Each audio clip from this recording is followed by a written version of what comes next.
राधे राधे दोस्तों। आज की कहानी है पनौती बहू।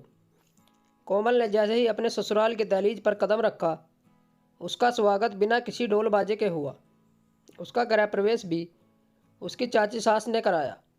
उसे तो कुछ समझ ही नहीं आया कि हुआ क्या है। सब उसे देखकर खुसुर फुसुर बातें कर रहे थे। फिर उसे एक रूम में बैठा दिया गया और खाना पीना भी दे दिया गया। कोमल को समझ में नहीं आया कि ये कैसा स्वागत है नई दुल्हन का। कोमल की शादी आज ही अंकित से हुई है।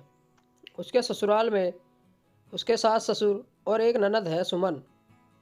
थोड़ी देर बाद सुमन आई। उसने बताया कि उसके नाना जी नहीं रहे, इसलिए मम्मी पापा और भैया वहीं गए हैं और आपका रिसेप्शन भी पोस्टपोन कर दिया गया है। तब जाकर कोमल को समझ आया कि माजरा क्या है। खैर, अंकित और उसके ससुर जी 2 दिन बाद वापस भी आ गए, पर उसकी सास वहीं रही। वो 10 दिनों के बाद वापस आई।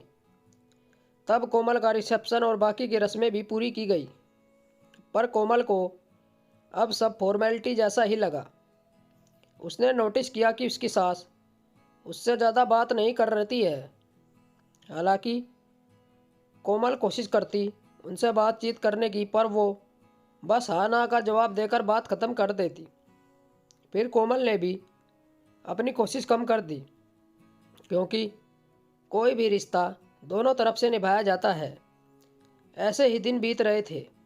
कोमल की शादी को 2 महीने हो चुके थे कि एक दिन उसके ननद सुमन घर से भाग गई, सबके जेवर गहने लेकर, जिसमें कोमल के गहने भी शामिल थे।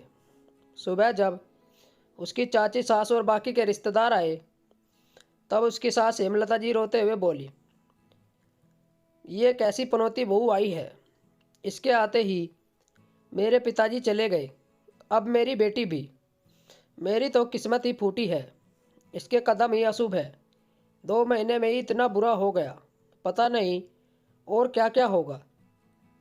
कोमल कुछ भी समझ नहीं पाई कि इस सब में उसका क्या दोष है, और उसे ये भी समझ नहीं आ रहा था कि बाकी सब कैसे चुपचाप सुन रहे थे। जब कोमल का सब्र जवाब दे गया, तब वह बोली, बस मम्मी जी बहुत होया।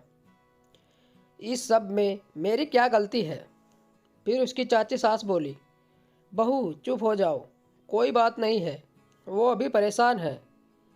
फिर कोमल बोली, मुझे पता है चाची जी, आप परेशान हो। इसका मतलब ये नहीं कि आप कुछ भी बोल दो। आप बताइए, नाना जी नहीं रहे, इसमें मेरी क्या गलती, जबकि वो काफ़ी समय से बीमार थे। डॉक्टरों ने जवाब दे रखा था।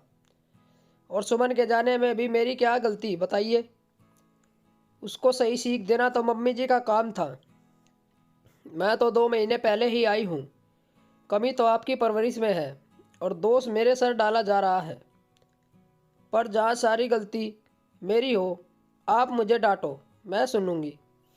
पर जहाँ मैं गलती नहीं हूँ, वहाँ मैं आपके पापा की भी नहीं सुनती। बोलकर कोमल वहाँ से चली गई और सब देखते ही रह गए। फिर सब ने बातें बनाई कि बहू तो बहुत तेज है, जवाब देती है, पर अब कोमल के सामने कोई कुछ नहीं बोलता। दोस्तों, अपनी बात स्पष्ट कहने से आप शायद तब बुरे बनो, पर आपके मन पर कोई बोझ नहीं रहता। स्टोरी को लेकर आपकी क्या राय है, नीचे कमेंट करके ज़रूर बताइएगा। ऐसी ही और बेहतरीन कहानियों के लिए हमारे चैनल को ज़रूर सब्सक्राइब करिएगा। मिलते हैं आपसे एक और नई कहानी के साथ। तब तक जुड़े रहिए हमारे चैनल के साथ। कहानी सुनने के लिए आप लोगों का बहुत बहुत धन्यवाद। राम राम दोस्तों।